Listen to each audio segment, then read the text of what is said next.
Vous postez des annonces immobilières tous les jours, mais personne ne mord. Alors, d'un côté, il y a la difficulté du marché, c'est clair, mais de l'autre côté, peut-être que vos annonces, on peut quand même les améliorer. Alors, on va commencer par un premier problème, c'est vos titres. Si je regarde par exemple, appartement 3 pièces à vendre, on va pas se mentir, ça c'est pas un titre, c'est une info technique. Alors t'as généralement assez peu de place pour écrire, c'est sûr, mais quand même essaie d'utiliser des adjectifs. Essaie à tout prix de donner un début de ressenti, quelque chose qui donne vraiment envie de cliquer. Lumineux, agréable, chaleureux, unique, bref. Et bien sûr, essayez de caler un petit élément différenciant s'il y en a un, le petit truc en plus de l'appartement selon vous. L'idée, vous l'avez compris, c'est de créer un titre qui évoque une émotion ou un bénéfice. En fait, c'est exactement comme un post sur les réseaux sociaux, s'il n'y a pas le petit truc qui fait retenir l'attention, et ben les gens y passent parce que des annonces, il y en a à l'appel.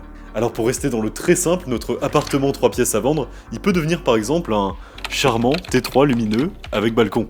Ça donne déjà tellement plus envie. Puis aussi, petit bonus, n'hésitez pas, de temps en temps en tout cas, à ajouter une notion de rareté ou d'urgence dans votre titre. Ce serait quelque chose du genre dernier étage avec terrasse et vous ajoutez rare dans le secteur.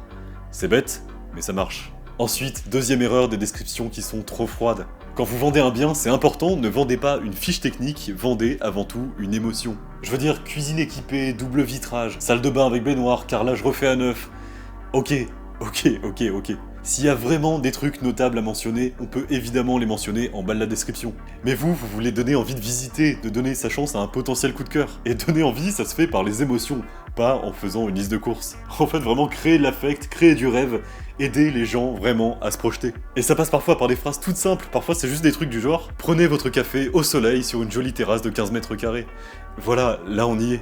Et n'hésitez pas à créer même une sensation, quelque chose qu'on peut sentir et imaginer juste en lisant votre annonce. Le matin, la lumière entre doucement dans le salon grâce à une grande baie vitrée parfaitement exposée. Là, on mentionne la baie vitrée pas seulement pour le principe de la mentionner, mais aussi pour la faire participer au fait de se projeter réellement. Alors mettez vraiment en scène des atouts humains ou sensoriels, le calme, la lumière, les espaces de vie, évidemment la proximité d'une école ou d'un marché sympa. Bref, il y a toute une science de la description et c'est vraiment tout sauf à négliger pour espérer vendre plus. Et maintenant on passe au troisième et dernier grand problème. Une très grande partie des agents et mandataires immobiliers passent à côté d'un format qui pète tous les scores, c'est la vidéo. On en parlait dans les autres parties, mais les gens veulent ressentir, se projeter et surtout voir, avoir un vrai aperçu du bien que vous leur proposez. Et les photos, pour ça, c'est bien, mais ça suffit plus. Alors quand vous êtes sur place, prenez votre caméra, votre téléphone que vous avez déjà sûrement pris pour prendre des photos, et prenez cette vidéo. Et postez-la ensuite sur votre site, sur les portails s'ils permettent de le faire. Et si vous l'avez bien faite, pensez surtout à la poster sur les réseaux sociaux. Ça peut vraiment faire la différence. Avec une vidéo, on capte beaucoup mieux l'ambiance, on comprend bien mieux l'agencement.